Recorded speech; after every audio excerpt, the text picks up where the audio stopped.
നമ്മളിപ്പോൾ ഒക്കിനാവയിൽ ഒരു ക്യാപ്സ്യൂൾ ഹോട്ടലിലാണ് കേട്ടോ സ്റ്റേ ചെയ്തത്. സോ ബഡ്ജറ്റ് ഫ്രണ്ട്ലി ആയിട്ട് ജപ്പാനിൽ സ്റ്റേ ചെയ്യാൻ പറ്റിയ ഒരു ഓപ്ഷനാണ് ക്യാപ്സ്യൂൾ ഹോട്ടൽ. വളരെ മിനിമലായ ഒരു സ്പേസിൽ ഒരു ബെഡ് സ്പേസ്, വാഷ്റൂം, അങ്ങനത്തെ മിനിമൽ ഓപ്ഷൻസ് മാത്രമേ ഉണ്ടാകാറുള്ളൂ.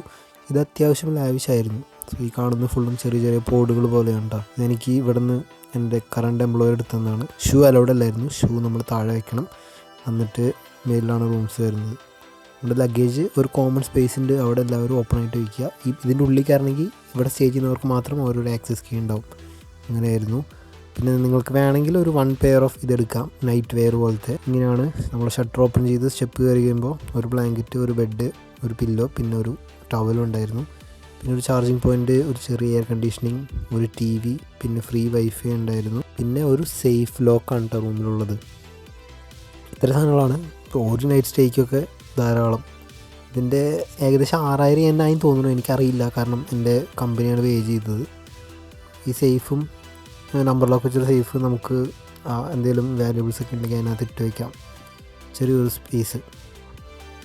ഇപ്പോൾ ഞാൻ ഏകദേശം ഒരു 10 മണി, രാത്രി 10 മണിയൊക്കെ ആയിട്ടാണ് എത്തിയത്. രാവിലെ 6 മണിക്ക് എനിക്ക് പോകണമായിരുന്നു. അതുകൊണ്ട് പിന്നെ ഉറങ്ങാമെന്നുള്ളത് മാത്രമായിരുന്നു ലക്ഷ്യം. ഇത് ലഗേജ് പുറത്തിരിപ്പുണ്ട്. സോ എന്നിട്ട് നമ്മൾ അടച്ച് കിടന്നുറങ്ങുന്നു. പക്ഷെ ഉറക്കമൊക്കെ കണക്കായിരുന്നിട്ട് അപ്പുറത്ത് കിടക്കുന്ന ആൾ പണ്ടാറ് കൂർക്കമലയായിരുന്നു. ഉറക്കമൊക്കെ കണക്കായിപ്പോയി. ഇത് പിന്നെ ഒഫ്റോ പബ്ലിക് ബാത്തിൻ്റെ ടൈമിങ്, ഷവർ റൂമിൻ്റെ ടൈമിംഗ് ഒക്കെയാണ് ഇതിനകത്തുള്ളത്. പിന്നെ ഫസ്റ്റ് ഫ്ലോറിൽ ഇതുപോലെ വെൻഡിങ് മെഷീനുണ്ട്.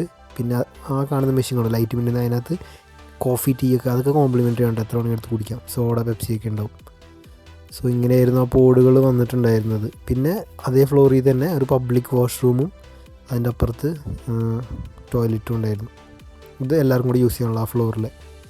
സോ ഇത്രയാണ് ആ ഒരു ചെറിയൊരു ക്യാപ്സ്യൂൾ ഹോട്ടലിൽ ഉണ്ടായിരുന്നത്.